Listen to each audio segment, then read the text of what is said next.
کبھی غافل نہ ہونا تو، کبھی دھوکے میں مت پڑنا کہ آنے والی نسلوں کی تیرے سر ذمہ داری ہے۔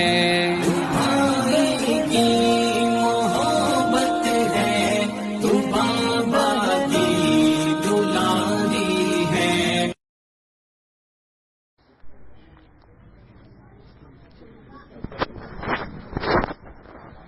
بسم اللہ الرحمن الرحیم۔ الحمد للہ نحمده ونستعینه ونستغفره ونؤمن به ونتوکل علیہ ونعوذ باللہ من شرور انفسنا ومن سیئات اعمالنا، من يهده الله فلا مضل له ومن يضلله فلا هادي له، ونشهد أن لا إله إلا الله وحده لا شريك له، ونشهد أن سيدنا ومولانا محمدا عبده ورسوله صلی اللہ علیہ وعلى آلہ وأصحابہ وبارک وسلم تسلیما کثیرا کثیرا۔ اما بعد فاعوذ باللہ من الشیطان الرجیم، بسم اللہ الرحمن الرحیم۔ شہر رمضان الذی انزل فیہ القرآن، قال النبي صلى الله عليه وسلم: من قام رمضان إيمانا واحتسابا غفر له ما تقدم من ذنبه، أو كما قال النبي عليه الصلاة والسلام: رب اشرح لي صدري ويسر لي أمري واحلل عقدة من لساني يفقهوا قولي۔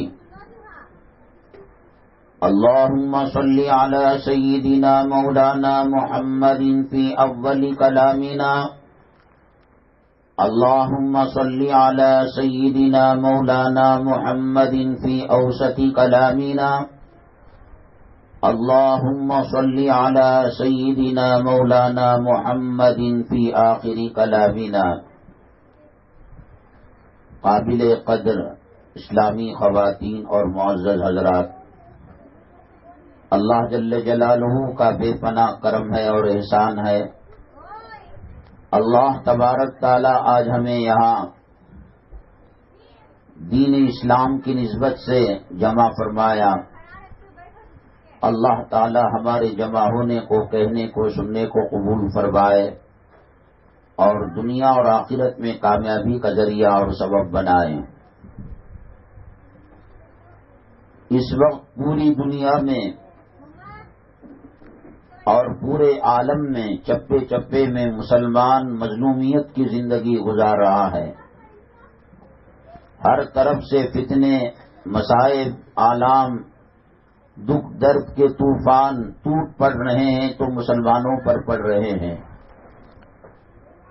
اللہ کا کعبہ جس شہر کے اندر ہے، جناب محمد الرسول اللہ صلی اللہ علیہ وسلم کا روضہ مطہرہ جس شہر کے اندر ہے، وہ بھی اسلام کے خلاف اٹھنے والے فتنوں سے بچ نہ سکے، اور ایسی ایسی چیزیں سننے میں آ رہی ہیں۔ ایک غیرت والا، حمیت والا، اسلامی جوش و جذبے والا سنتا ہے تو اللہ سے یہی کہتا ہے کہ کاش اس سے پہلے مجھے موت آ چکی ہوتی۔ ہاں، اگر کسی کی غیرت مردہ ہو چکی ہو، احساسات اور جذبات سرد پڑ چکے ہوں، ایسے مردہ دل لوگوں کے لیے خیر اور شر میں کوئی تمیز نہیں رہتی۔ حیا اور بے حیائی میں، حلال و حرام کے اندر فرق ختم ہو جاتا ہے۔ انسان کو جو بیماریاں ہوتی ہیں ان میں سب سے خطرناک بیماری یہی ہے، لہم قلوب لا یفقہون بہا ولہم اعین لا یبصرون بہا ولہم آذان لا یسمعون بہا۔ دل ہے، سمجھتے کی صلاحیت ختم ہو چکی ہے، آنکھ ہیں، دیکھنے کی طاقت و قوت ختم ہو چکی ہے، کان سے سننے کی طاقت ختم ہو چکی ہے۔ اور اللہ نے فرمایا اولئک کالانعام، یہ جانوروں کی طرح ہیں۔ نہیں، جانور اپنے مالک کو پہچانتے ہیں، مالک کے ساتھ وفاداری کرتے ہیں، 4 دانے کھانے کے کیا ڈال دیے، زندگی بھر تک یہ جانور اپنے مالک کے ساتھ وفاداری کرتے ہیں۔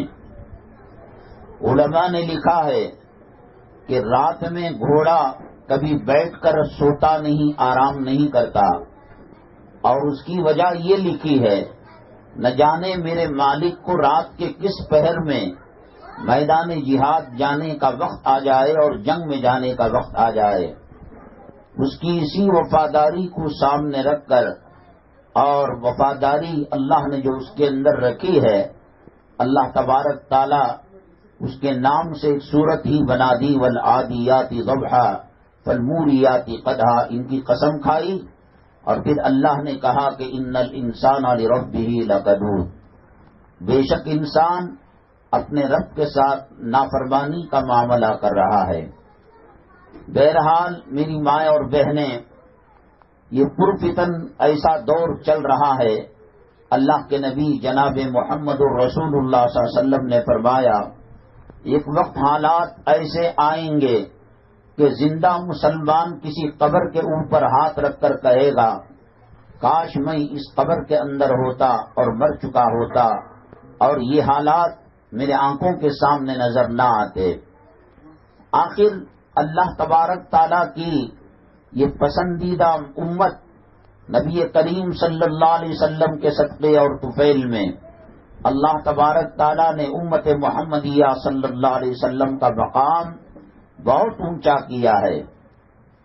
سیدنا آدم علی نبینا علیہ الصلاۃ والسلام سے لے کر قیامت تک آنے والی نسل انسانی میں اللہ تبارک تعالیٰ نے نبی کریم صلی اللہ علیہ وسلم کے غلام اور بادیوں کا مقام بہت اونچا کیا ہے۔ ایک روایت میں آتا ہے، حضرت سیدنا جبرائیل علیہ الصلاۃ والسلام اللہ کے حکم سے سجدے میں گئے۔ 1 مہینہ 2 مہینہ نہیں، 1 سال 2 سال نہیں، 10 سال 20 سال نہیں، اور 100-200 سال نہیں، ایک سجدہ کیا، 70,000 سال تک وہ سجدے میں پڑے رہے، اللہ کی تسبیح اور تحمید کو بیان کیا کرتے تھے، اللہ تبارک تعالیٰ کی تعریف کو سجدے میں بیان کیا کرتے تھے۔ جب 70,000 سال کا وقت گزر گیا، اللہ تبارک تعالیٰ نے کہا کہ اے جبرائیل سر اٹھائیے۔ فرشتے جو ہوتے ہیں وہ چاہ کر بھی نافرمانی نہیں کر سکتے، اللہ نے ان کو جیسے بنایا ہے ویسے وہ کرتے رہتے ہیں۔ کسی کو طواف میں لگا دیا تو وہ طواف ہی کریں گے، کسی کو رکوع میں لگا دیا تو وہ رکوع ہی میں رہیں گے، کسی کو سجدے میں لگا دیا تو وہ سجدے ہی میں رہیں گے، کسی کو تلاوت میں اور درود پاک کو آقا کے دربار تک پہنچانے کی ذمہ داری دی، وہ ذمہ داری میں لگے رہیں گے۔ اللہ نے فرمایا لا یعصون اللہ ما امرہم ویفعلون ما یؤمرون، اور چاہ کر بھی اللہ کی نافرمانی نہیں کر سکتے۔ تو چنانچہ یہ 70,000 سال کا جو سجدہ تھا یہ اللہ تبارک تعالیٰ کے حکم اور آرڈر سے تھا، اور اللہ کے حکم سے جب سر اٹھایا تو حضرت اللہ تبارک تعالیٰ نے حضرت جبرائیل علیہ السلام سے پوچھا کیا خیال ہے، آپ کیا سمجھتے ہیں؟ جبرائیل علیہ السلام نے کہا اے اللہ ایسا لگتا ہے کہ کائنات جو بنے گی، تیری مخلوق جو آئے گی، ان میں اتنا بڑا سجدہ کوئی کرنے والا نہیں ہوگا اور اتنا بڑا ثواب پانے والا کوئی نہیں ہوگا۔ اللہ یہ فضل آپ نے ہم پر کیا ہے۔ اللہ تبارک تعالیٰ نے حضرت جبرائیل علیہ السلام اور دیگر فرشتوں کو خطاب کرتے ہوئے کہا میری عزت و جلالت کی قسم اے جبرائیل، میں پیغمبروں کو قوموں کی ہدایت کے لیے بھیجا کروں گا. کم و بیش 1.25 لاکھ انبیاء اور نبی اور رسول اللہ کی جو مخلوق انسان ہیں ان کے اندر آئیں گے، اور آخر میں جناب محمد الرسول اللہ صلی اللہ علیہ وسلم تشریف لائیں گے، اور آپ کی امت ہوگی. اس کے بعد کوئی نبی نہیں آئے گا، کوئی نیا رسول نہیں آئے گا. اس قوم کا کوئی صحابی نہیں.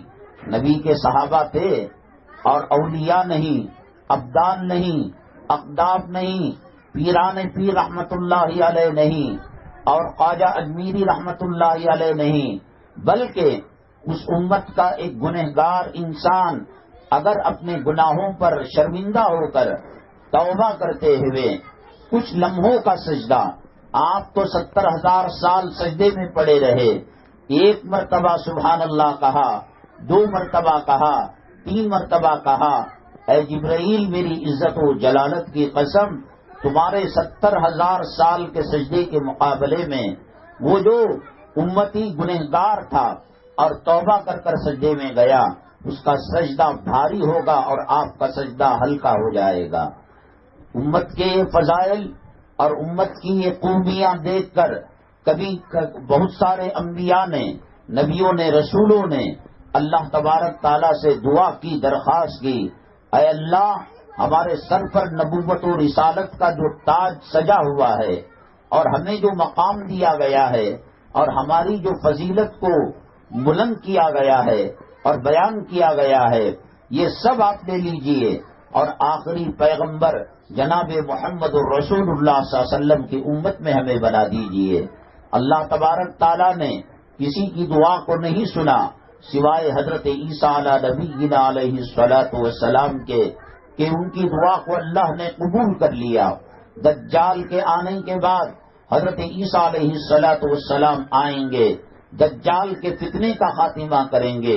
اسلام مسلمان مخالف جو طاقتیں ہوں گی، قوتیں ہوں گی، اللہ تبارک تعالی حضرت عیسیٰ علیہ الصلوۃ والسلام اور امام مہدی کے ذریعے سے اس کے خاتمے کا کام کریں گے.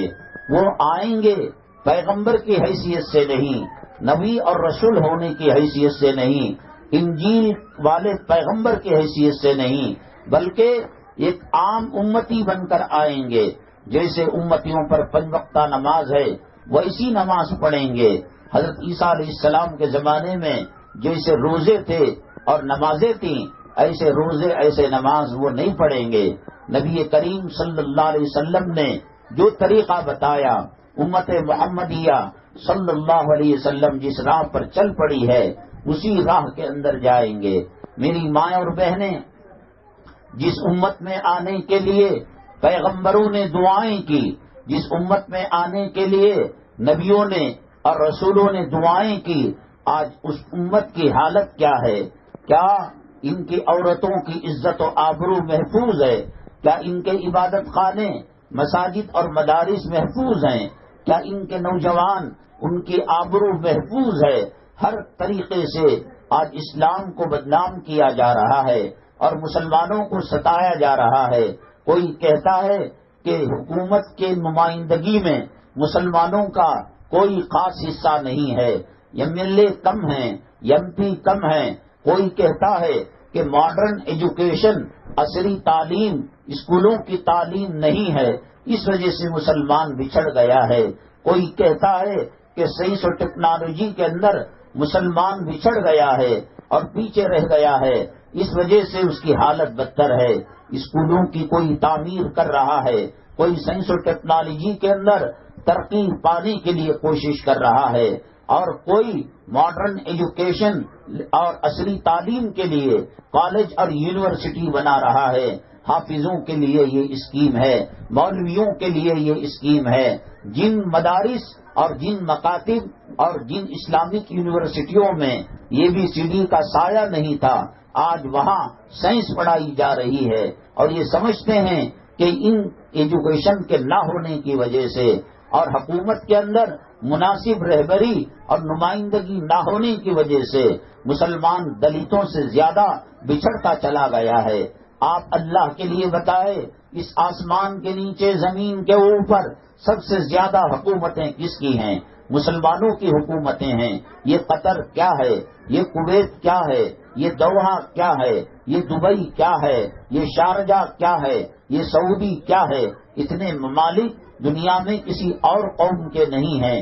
زمین کے پٹرول اور تیل پر کس کا قبضہ ہے، زمین کی معدنیات پر کس کا قبضہ ہے، اور زمین سے اگنے والے قیمتی پھل، ڈرائی فروٹ، سیب وغیرہ، اس پر کس کا قبضہ ہے.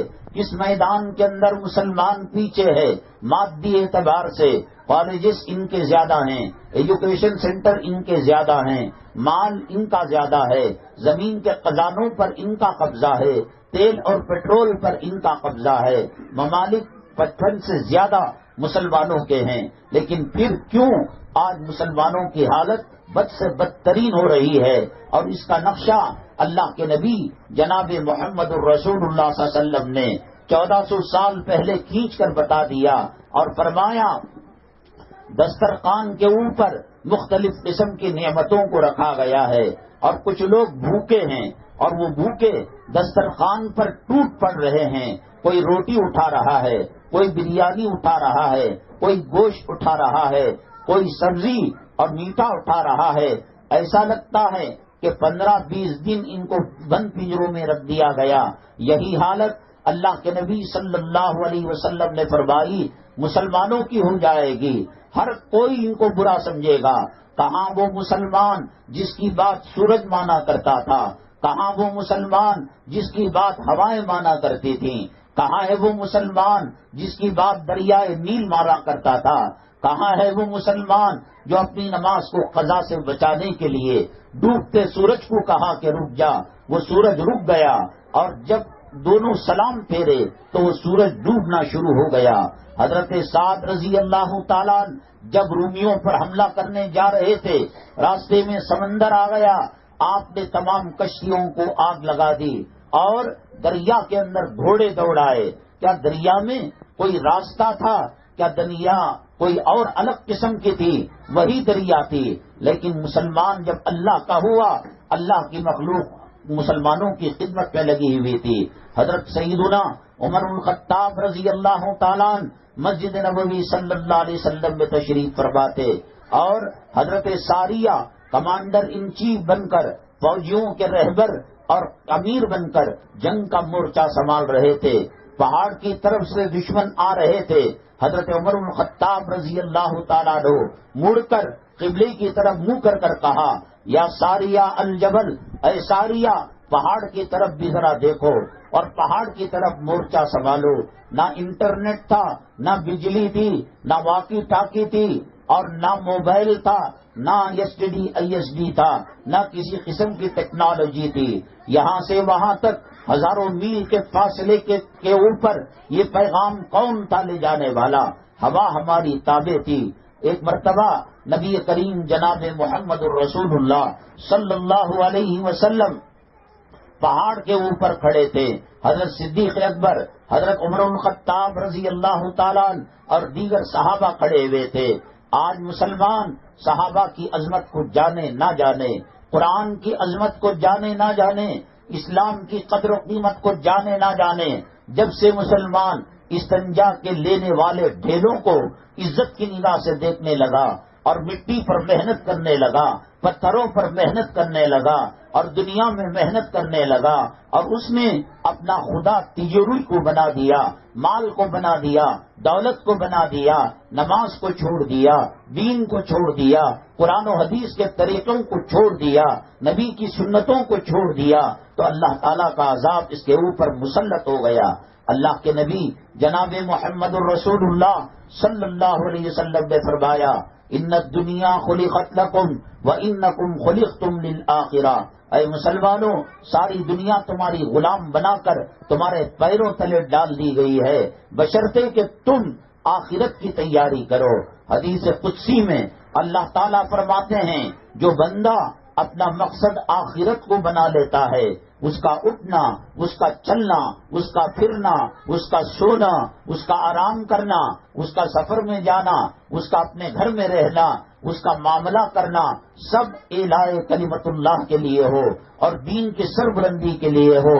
اللہ فرماتے ہیں میں اس کی روزی کا، میں اس کی عزت کا، میں اس کی زندگی کا ذمہ دار بن جاتا ہوں. اور اگر کوئی دنیا کی پوجا میں لگ جاتا ہے، مال و دولت کے پیچھے پڑ جاتا ہے، ہوس کا اور حرص کا شکار ہو جاتا ہے، اللہ فرماتے ہیں کہ میں اس کی آنکھوں کے سامنے اندھیرا رکھ دیتا ہوں. وہ بیوی کی فکر کرے گا، وہ اولاد کی فکر کرے گا، وہ والدین کی فکر کرے گا، اپنی قبر کی فکر نہیں کہ اپنی قبر سے سام کو کیسے ختم کیا جائے، اپنی قبر سے بچھوؤں کو کیسے ختم کیا جائے، اپنی قبر سے تاریکی کو کیسے ختم کیا جائے، اپنی قبر کے اندر جہنم کی کھڑکی کو کیسے بند کیا جائے، اپنی قبر کے اندر جنت کی کھڑکی کیسی کھولی جائے. اللہ فرماتے ہیں میں اس کے آنکھوں کے سامنے اندھیرا رکھ دیتا ہوں اور دنیا کے جھمیلوں میں پھنس کر ایک جھمیلا ختم ہونے نہیں پاتا، ایک مصیبت ختم ہونے نہیں پاتی،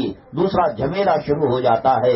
مکان ہے سنگ مرمر کا تراشا ہوا لیکن نیند نہیں آتی ہے، سکون نہیں آتا ہے. کتنی خواتین ہیں جو دنیا کی پجارن ہیں، اللہ تبارک تعالیٰ نے ایک عذاب کی شکل میں ان کے شوہروں کو ان پر مسلط کیا ہے. کوئی راحت ان سے نہیں ہے، کوئی خوشی کی بات ان سے نہیں ہے. اور کتنے خاوین ہیں جن کی بیویوں کو اللہ تبارک تعالیٰ نے جہنمی اجدے اور قبر کے سام بنا کر مسلط کر دیا ہے. کسی قسم کی کوئی خوشی نہیں ہے، کسی قسم کی کوئی راحت نہیں ہے. اللہ فرماتے ہیں من اعرض عن ذکری فإن له معیشۃ ضنکا، جو میرے راستے سے ہٹے گا میں اس کی زندگی کو تنگ کر رکھ دوں گا. ویسا ملنا سکون کی دلیل نہیں ہے. حسین بیوی کا ملنا، طاقتور اولاد کا ملنا، قوت والے مرد کا ملنا اور بڑی بڑی تاج محل جیسی، جمیرہ جیسی اور برج الخلیفہ جیسی عمارتوں کا ملنا یہ اللہ کی طرف سے کوئی بڑی نعمت کی دلیل نہیں ہے. سجدوں کی لذت مسلمان کھو چکا ہے، تہجد کا مزہ مسلمان کھو چکا ہے. اذان کی رحمتیں، اقامت کی برکتیں، مسجد کی روحانیت، حج بیت اللہ اور عمرہ آج مذاق ہو چکا ہے. اللہ کے حرم میں سیلفی لی جا رہی ہے.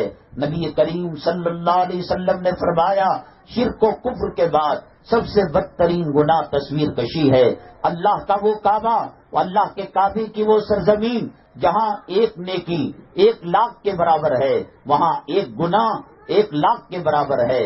جہاں اللہ کی جنت کا ٹکڑا ریاض الجنہ ہے، جہاں گنبد خضرا ہے اور جہاں مسجد نبوی صلی اللہ علیہ وسلم ہے اور جہاں جنت البقیع ہے اور جہاں جنت المالا ہے، وہاں آج گناہوں کے اڈے بن چکے ہیں.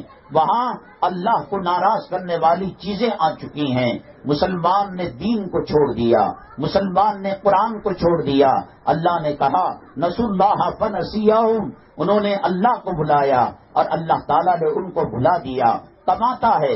میں ایک مرتبہ انٹرنیٹ کے اندر اور وہ یوٹیوب کے اندر یہاں سے انڈیا سے، پاکستان سے، بنگلہ دیش سے، نیپال سے جو لوگ جاتے ہیں کمائی کرنے کے لیے، مجھے یہ بتائیے ماں کے پیٹ میں اللہ تبارک تعالیٰ لکھ دیتا ہے کتنا دانہ ملنا ہے، کتنا غلہ ملنا ہے، کتنا اناج ملنا ہے، ہواؤں میں کتنا اس کا نام ہے، پانی پر اس کا کتنا نام ہے. اللہ کے نبی صلی اللہ علیہ وسلم نے فرمایا ملک الموت کے باپ کی یہ ہمت نہیں ہوگی، یہ جرت نہیں ہوگی کہ ایک دانے پر، ایک رائی اور راگی کے دانے پر نام باقی ہو اور وہ روح کو قبض کر لے. اور اگر اس کا غلہ ختم ہو گیا تو ان کی یہ مجال نہیں کہ 1 سیکنڈ کی مہلت دیں کہ وہ چمچ کے اندر رکھا ہوا دودھ پی لیں اور زمزم کو پی لیں اور دوا کو پی لیں. کیا عرب کا خدا الگ ہے؟ کیا امریکہ کا خدا الگ ہے؟ کیا USA کا رب الگ ہے؟ کیا وہ پالنہار الگ ہے؟ ارے بیوی کی خوشیوں کو چھوڑ کر جیتے جی اس کو بیوہ بنا کر، بچوں کی خوشیوں کو چھوڑ کر جیتے جی ان کو یتیم بنا کر، یہ کون سی مصیبت ہے کہ نہ دن نہ رات اس کے اندر دکھایا گیا کہ بھوک لگی ہے، ہوٹل میں کھانے کے لیے گئے ہیں تو وہ گھر والی کفیل کی بیوی کا فون آتا ہے کہ ہمیں ہاسپٹل جانا ہے، ہمیں ڈیوٹی پر جانا ہے، بچوں کو اسکول کے لیے چھوڑنا ہے. اتنی قربانیاں اگر دین کے خاطر دیتا تو وقت کا پیران پیر بن جاتا، وقت کا خواجہ اجمیری بن جاتا. میری ماں اور بہنیں، جب اللہ کے بندے یہ اللہ کے تھے، من کان للہ کان اللہ لہو، جو اللہ کا تھا اللہ اس کا ہو جائے گا. جب اللہ اس کا ہو جائے گا ہر دکھ درد کو وہ دور کرے گا، پریشانی کو دور کرے گا، اور وقتی طور پر امتحان اور آزمائش آئے گی بھی تو اللہ اس میں جنت کے مزے دے گا. حضرت عبد الرحمن ابن عوف رضی اللہ تعالیٰ عنہ خانہ کعبہ کا طواف کر رہے تھے. مشرکین اور کفار مکہ ان کو مارنے لگے، پیٹنے لگے. حدیث کے اندر آتا ہے کہ جب اس قسم کی کوئی بات ہو اور کوئی رکاوٹ ہو تو مسلمان اس وقت حکمت سے کام لے کر بچ سکتا ہے. حضرت عبد الرحمن ابن عوف رضی اللہ تعالیٰ عنہ نہ طواف کے چکر کم ہوئے، نہ سورہ رحمان کو ختم کرنے سے پہلے ان کی زبان بند ہوئی، چاہے طواف کے چکر کو بھی پورا کیا اور سورہ رحمان کی تلاوت کو بھی پورا کیا. ساتھیوں نے کہا یہ کوئی فرض نماز تھوڑی تھی کہ جس کے اندر سورہ رحمان کو آپ پڑھ رہے تھے اور پورا کرنا ضروری تھا. یہ طواف بعد میں بھی کیا جا سکتا تھا.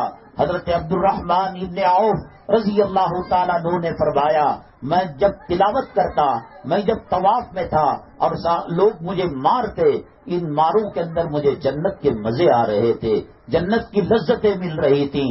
ایسا محسوس ہوتا تھا کہ جنت کی نہروں کے اندر غوطہ دے کر میں جنت کی نہروں کو پی رہا ہوں. وہاں دودھ کی نہر ہوگی، شہد کی نہر ہوگی، مائع مصفا پاک پانی کی نہر ہوگی. اللہ تبارک تعالیٰ نیکوکار بندوں کو دنیا میں جنت کے مزے دیتے ہیں. جو بے نمازی ہوتا ہے، جو دین سے دور ہوتا ہے، جو قرآن سے دور ہوتا ہے، اس کے بچے اس کو کندھا نہیں دیتے، اس کے بچے اس کی قبر پر فاتحہ پڑھنے کے لائق نہیں ہوتے. ان کی اولاد، ان کی نسلیں مرتے وقت باپ ایڑیاں رگڑ رہا ہوتا ہے اور سکرات کی تکلیف میں ہوتا ہے. یہ لوگ آپس میں لڑتے ہیں کہ یہ دکان مجھے ملے گا، یہ مکان تجھے ملے گا. نہیں، بہنوں کو کچھ نہیں ملے گا، ان کو شادیوں میں میرے باپ نے دے دیا. جب سے یہ دولت کے پجاری ہوئے اللہ کی مدد ہٹ گئی. اللہ کے نبی صلی اللہ علیہ وسلم سے صحابہ کرام نے عرض کیا یہ حالت کیوں ہوگی؟ لوگ ٹوٹ کر کیوں دسترخوان پر جھپٹیں گے اور مسلمانوں کا مقام کیوں کم ہو جائے گا؟ اللہ کے نبی صلی اللہ علیہ وسلم نے فرمایا وہن کی بیماری ہو جائے گی. صحابہ کرام نے عرض کیا مل وہن یا رسول اللہ، وہن کیا ہے اے اللہ کے نبی صلی اللہ علیہ وسلم؟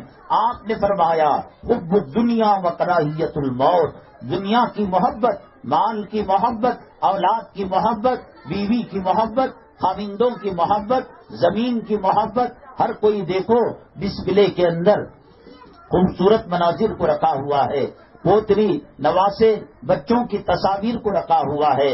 اللہ کے نبی صلی اللہ علیہ وسلم فرماتے ہیں جس گھر کے اندر تصویر ہوتی ہے اللہ کی رحمت کے فرشتے نہیں آتے.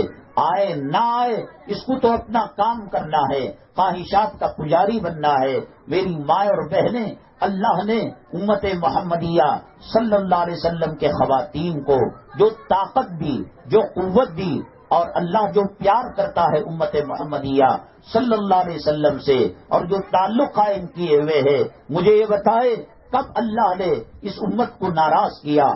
ایک ماں اپنے بچے کو جب جنتی ہے اور پیدا کرتی ہے، کیا اگر اس ماں کو یہ کہا جائے کہ 10 لاکھ روپے دیے جائیں گے، آپ اپنے بچے پر پٹرول چھڑک کر آگ لگا دو، اور آپ کو 20 لاکھ روپے دیے جائیں گے، جانور اور مرغی کو ذبح کرنے کی طرح اس کو ذبح کر دو، آپ کو 50 لاکھ روپے دیے جائیں گے، گرتی ٹہلتی ہوئی کمزور دیوار کو اپنے بچے کے اوپر گرا دو، ماں مرتی مر جائے گی. ارے اس کو ذبح کرنا، اس کو آگ لگانا، اس کے اوپر دیوار گرانا، یہ تو بہت دور کی بات ہے. اس کو اگر سر میں درد ہوتا ہے، پیٹ میں پیروں میں درد ہوتا ہے، ماں بے چین ہو جاتی ہے. ماں کے دل میں معاملات ڈالنے والا اللہ ہے، باپ کے دل میں شفقت ڈالنے والا اللہ ہے، مالک کے دل میں غلاموں کی رحمت ڈالنے والا اللہ ہے. بھائیوں کے دل کے اندر محبت ڈالنے والا بہنوں کے تعلق سے اللہ ہے، بہنوں کے دلوں کے اندر محبت ڈالنے والا، شفقت ڈالنے والا اللہ ہے۔ پھر وہ اللہ کیوں زلزلے لاتا ہے؟ وہ اللہ کیوں بارشیں لاتا ہے؟ وہ اللہ کیوں سونامی لے آتا ہے؟ پھر وہ اللہ طوفان کیوں لاتا ہے؟ کیا اللہ کو اپنی مخلوق سے پیار نہیں ہے؟ کیا اللہ کو اپنے بندوں سے پیار نہیں ہے؟ اے اللہ، تیرے دیے ہوئے رحم کے نتیجے میں اور کرم کے نتیجے میں آج بچوں کی پرورش ہوتی ہے، آج جانوروں کی پرورش ہوتی ہے۔ ایک کتے کو، ایک جانور کو اپنے بچے سے پیار ہوتا ہے اور لاڈ ہوتا ہے۔ ترکی کے اندر ایک خاندان کے، ایک قبیلے کے 30 40 لوگ کا جنازہ نکلتا ہے اور زلزلے کا شکار ہو کر مر جاتے ہیں۔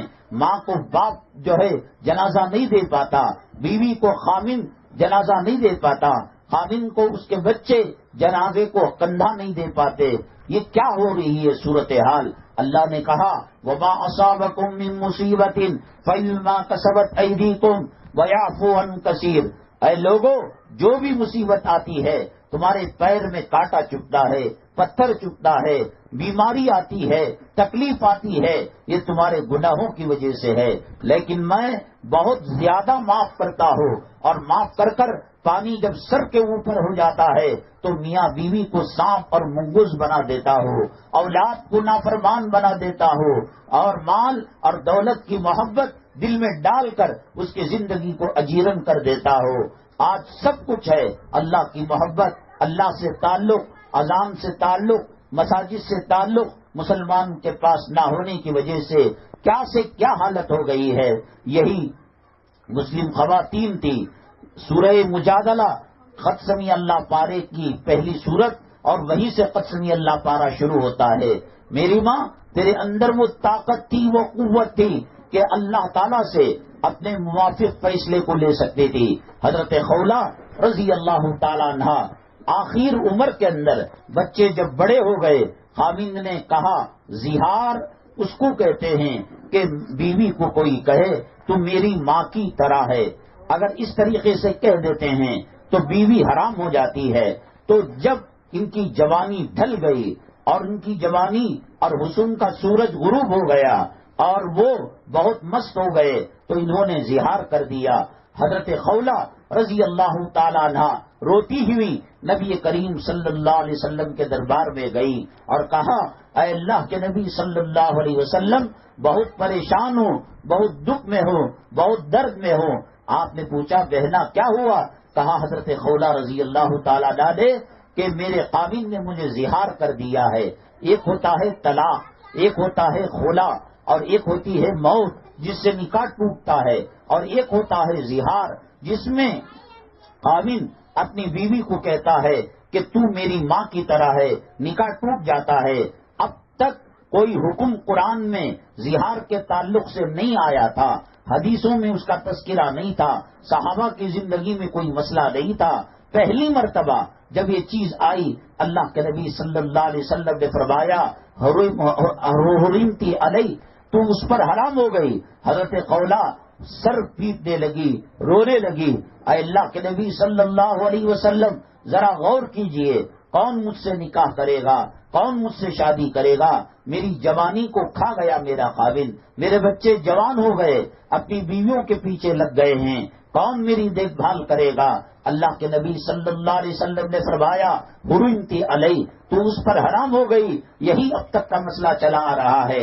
حضرت خولہ رضی اللہ تعالیٰ عنہ سجدے میں گئی، صلاۃ الحاجت نماز پڑھی اور سجدے کے اندر جا کر رونے لگی، اے اللہ، دین کو بنانے والا تو ہے، قرآن کو نازل کرنے والا تو ہے، اور شریعت کے احکامات کو رد و بدل کرنا یا اس میں پختگی پیدا کرنا یا اس میں نرمی پیدا کرنا اللہ تیرے قبضے قدرت میں ہے۔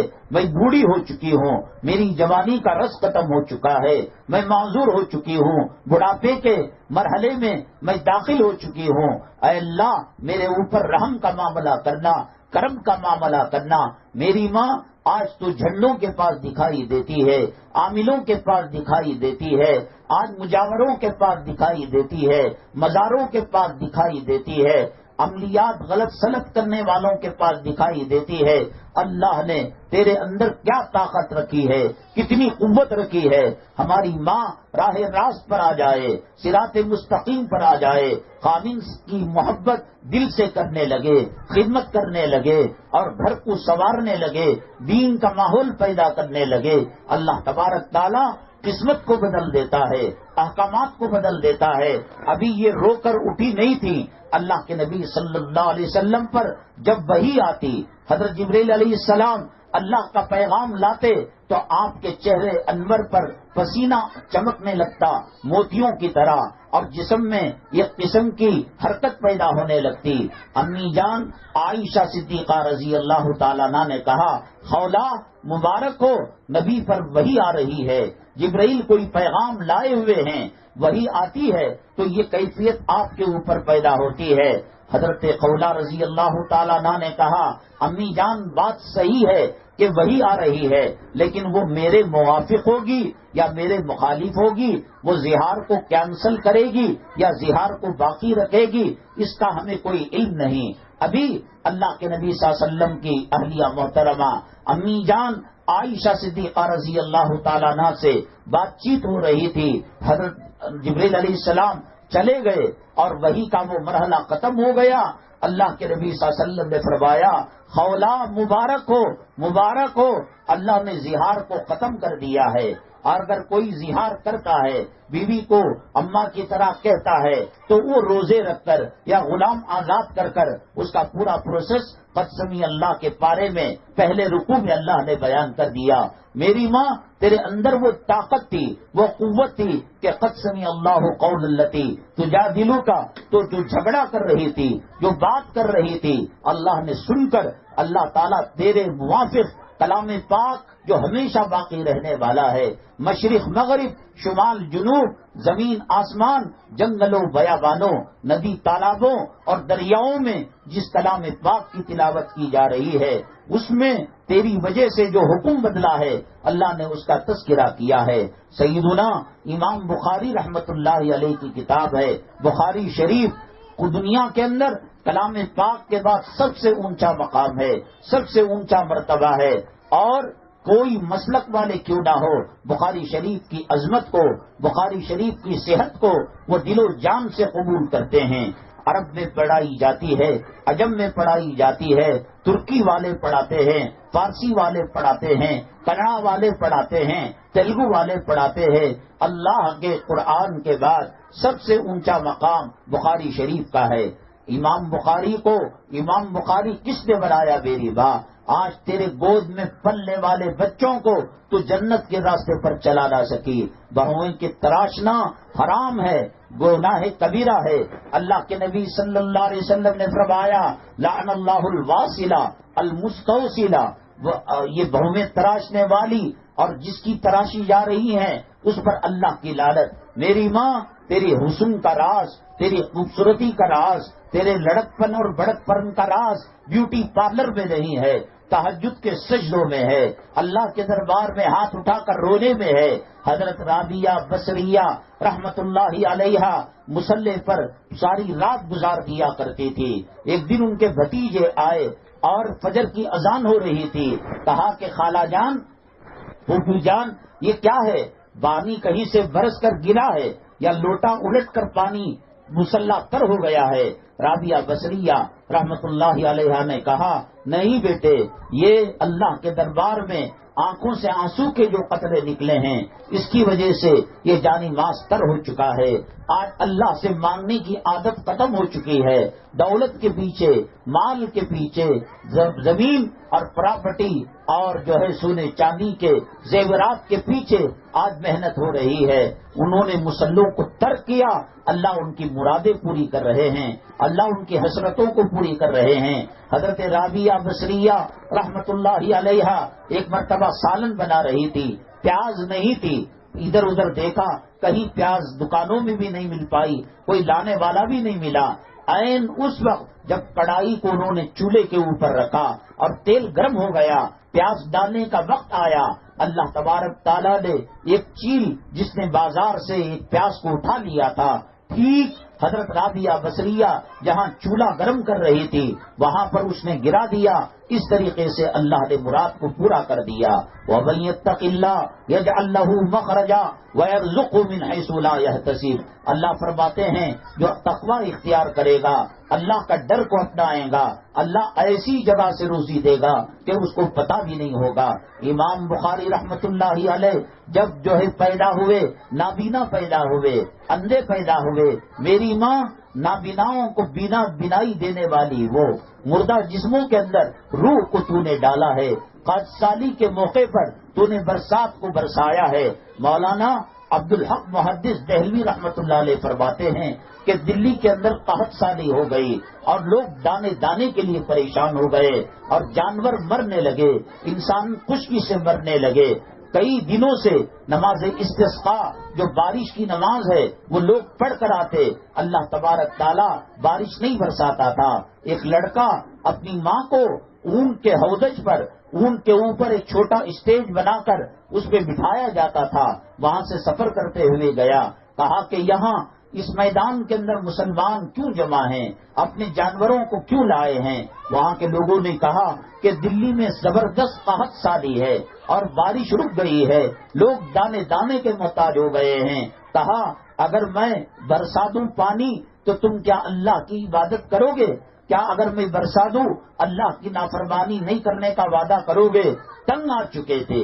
کہا کہ نہیں, اب ایک نماز بھی ہم نہیں چھوڑیں گے اور ایک مرتبہ بھی خدا کی نافرمانی اور نبی کی نافرمانی نہیں کریں گے.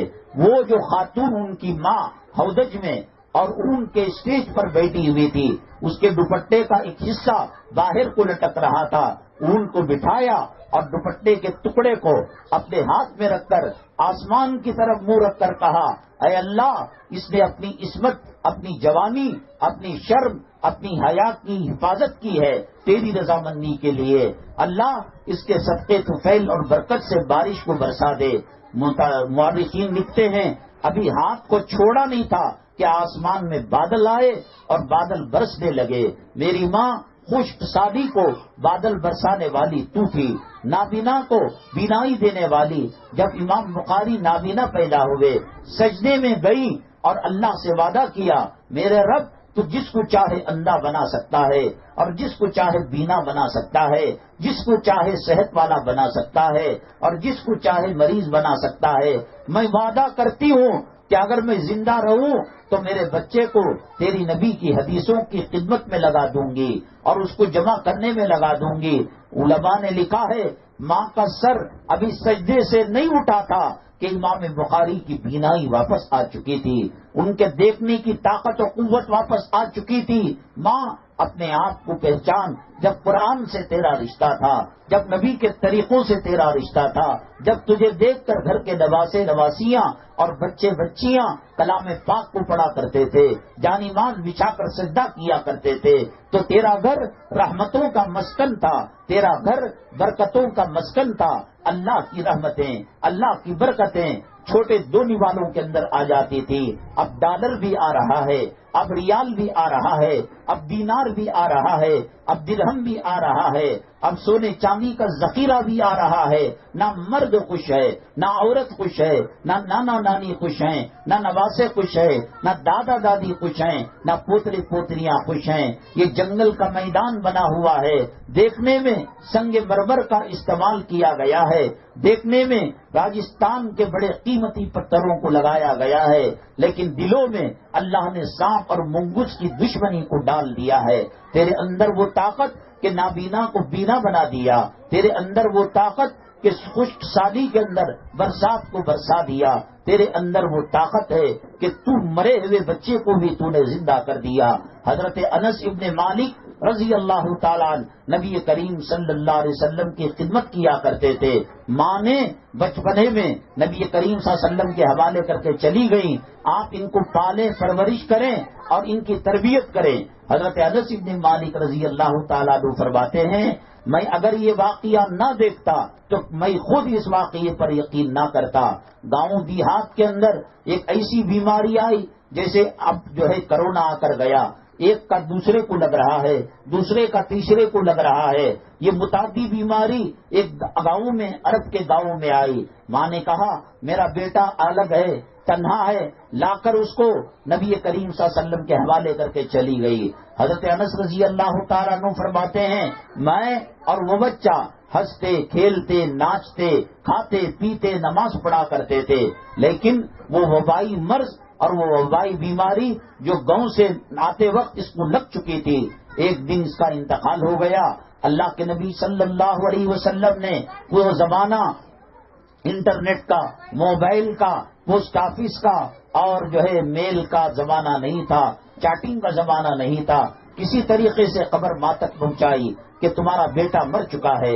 روتی ہوئی آئی اور کفن اڑا دیا گیا تھا اور کفن کی چادر ڈال دی گئی تھی اور قدموں کے پاس بیٹھ گئی اور دعا کرنے لگی، اللہ ایسے 100 بچے تیرے اوپر قربان، تیرے دین کے لیے قربان. اللہ یہاں بچے کا مسئلہ نہیں ہے، یہاں میرے گھرانے کا مسئلہ نہیں ہے. اللہ یہ کافر لوگ مذاق اڑائیں گے کہ نبی کے در میں آ کر تمہارا بچہ مر گیا. اگر گاؤں میں ہوتا وہاں کے بت بچا لیتے، وہاں کے جھوٹے خدا بچا لیتے. اللہ تیرے دین کی عزت کا مسئلہ ہے، تیرے محبوب صلی اللہ علیہ وسلم کے وقار و عظمت کا مسئلہ ہے. حضرت انس رضی اللہ تعالیٰ عنہ فرماتے ہیں کہ ماں کی دعا ابھی ختم ہونے نہیں پائی، کفن میں حرکت ہونے لگی اور بچہ سر سے کفن کو ہٹایا اور کہا کہ امی جان السلام علیکم ورحمۃ اللہ. قحط سالی کو تیرے تقوی نے پورا کر دیا اور قحط سالی کی مصیبت کو ٹلا دیا، مرے ہوئے بچے کے اندر روح کو ڈال دیا. اور امام بخاری اگر بنا ہے امام بخاری وہ تیرے صدقے میں ہے. اللہ کے نبی صلی اللہ علیہ وسلم پر جب پہلی وحی آئی، سردی کا زمانہ تھا، آپ کو گرمی لگ کر اور گرمی میں تڑپ کر پسینہ آ رہا تھا اور آپ فرما رہے تھے زملونی زملونی، مجھے چادر اڑا دو. عرب کی گرمی 50 پر 2 ڈگری تک چلی جاتی ہے. چادر تو کیا، ایک تاگے کا تن کا بھی زمین کے اوپر جسم کے اوپر بوجھ لگنے لگتا ہے. حضرت خدیجہ الکبریٰ رضی اللہ تعالیٰ عنہا نے کہا آپ نے کسی کا برا نہیں چاہا، آپ نے غریبوں کی مدد کی، آپ نے بوجھ والوں کا بوجھ اٹھایا، آپ ہمدردی غم گساری کرنے والے ہیں. سب سے پہلے دنیا میں جس نے شان نبوت کو سہارا دیا ماں وہ تو ہی تھی. سب سے پہلے جس نے شہادت کے لہو سے گلستان اسلام کو سینچا حضرت زنیرہ حضرت سمیہ کی شکل میں ماں تو ہی تھی. معاذ کو پیدا تو نے کیا تھا، معاویہ کو پیدا تو نے کیا تھا، عمر بن خطاب کو پیدا تو نے کیا تھا. ماں تو بھلی ہوتی ہے، پیغمبر تیرے کوکھ سے جنم لیتے ہیں. ماں تو بھلی ہوتی ہے، قرآن کے حافظ تیرے کوکھ سے جنم لیتے ہیں. ماں تو بھلی ہوتی ہے، اللہ کی قدرت تیرے اشاروں پر ناچتی ہے. ماں تو بھلی ہوتی ہے، تو حافظوں کو مجاہدوں کو غازیوں کو پیدا کرتی ہے. ماں تو بھلی ہوتی ہے، پیران پیر تیرے صدقے میں غوث پاک بنتے ہیں. ماں تو بھلی ہوتی ہے. خواجہ اجمیری رحمت اللہ علیہ پہلے دستور تھا کہ چاند دیکھ کر ماں کے قدم بوسی کر کر ماں کو مبارکبادی دی جاتی تھی. ایک مرتبہ آپ نے 70 لاکھ لوگوں کو ایمان کی تجدید کرائی اور 20 لاکھ لوگوں کو کلمہ پڑھایا اور ماں سے دعا لینے کے لیے گئے. ماں میرا یہ کارنامہ ہے. حضرت خواجہ اجمیری رحمت اللہ علیہ کی ماں نے کہا بیٹے اس میں تیرا کوئی کمال نہیں ہے. جب سے تو میری کوکھ میں آیا تھا اور میرے پیٹ میں آیا تھا اس وقت سے لے کر دودھ کے چھڑانے تک بے وضو کبھی نہیں رہی اور بے وضو کبھی میں نے تجھے دودھ نہیں پلایا. ماں خواجہ اجمیری کی ہو، ماں حضرت فاطمہ ہو تو حسن پیدا ہوتے ہیں، حسین پیدا ہوتے ہیں. اور یہ بیوٹی پارلر جا کر سجنے والی خواتین کی کوکھ کے اندر ابو جہل کی نسل پیدا ہوتی ہے، ابو لہب کی نسل پیدا ہوتی ہے، بے نمازی پیدا ہوتے ہیں، ماں باپ کے نام فرمان پیدا ہوتے ہیں. دیکھو میری ماں، آپ نے دیکھا ہوگا کہ جب بچہ پیدا ہوتا ہے ایک کان میں اذان اور ایک کان میں اقامت دی جاتی ہے. پوری دنیا کے اندر اقامت کے کہے جانے کے بعد امام صاحب کی تکبیر تحریمہ اور اقامت کے درمیان ڈسٹینس نہیں ہوتا، وقت نہیں ہوتا. ہاں سعودی عرب کے اندر حرمین شریفین کے اندر مغرب کی اذان اور اقامت کے درمیان کچھ ڈسٹینس ہوتا ہے، اور کچھ مسلک والے نفل سنت جو بھی پڑھتے ہو، لیکن اقامت کے بعد اور نماز کے درمیان کوئی ڈسٹینس نہیں ہوتا. یہ کون سی اذان ہے جو پیدا شدہ بچے کے کان میں کہی جا رہی ہے؟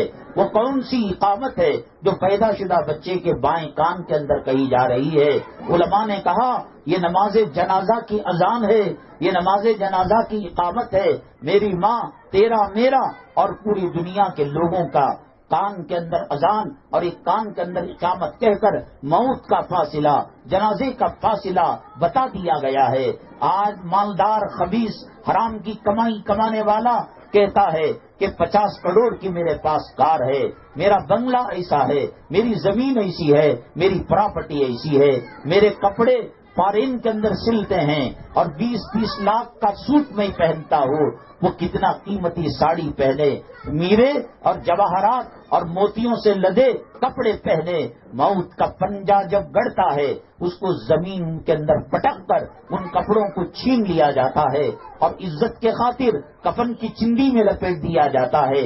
اور وہ جنازہ جو فقیر کے چندے سے 10 روپے کی بھیک سے بنایا گیا تھا، اب کہاں گئی 50 کروڑ کی کار، اور کہاں گئے بنگلے، کہاں گئے وہ ماربل، اور کہاں گئے واش روم کے اندر چاندی کی ٹنکی اور چاندی کے نل؟ سب کچھ دھرا رہ گیا، مٹی کے اندر ڈالا جاتا ہے. وہ خامن جو اپنی بیوی کو محبوبہ محبوبہ کہتا تھا، دل کی دھڑکن کہتا تھا، اس کے بغیر کھانا نہیں کھاتا تھا، اس کے بغیر چین کی نیند نہیں سوتا تھا.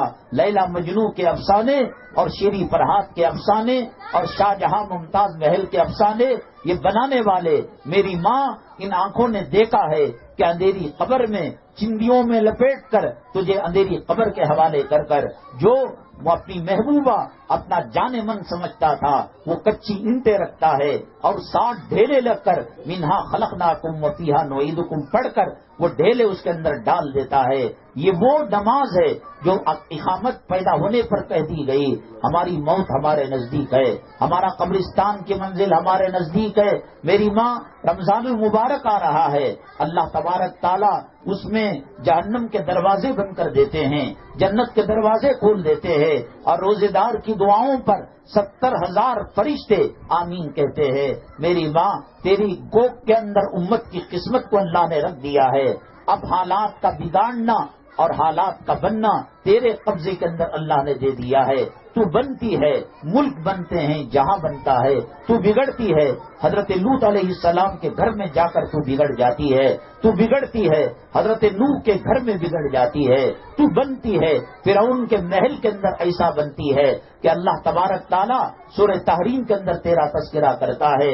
اللہ تبارک تعالیٰ ہمارے گناہوں کو معاف فرمائے، ہمارے خطاؤں کو درگزر فرمائے. اللہ ہماری توبہ کو قبول فرمائے. اللہ رمضان کی رحمتوں برکتوں سے مالا مال فرمائے.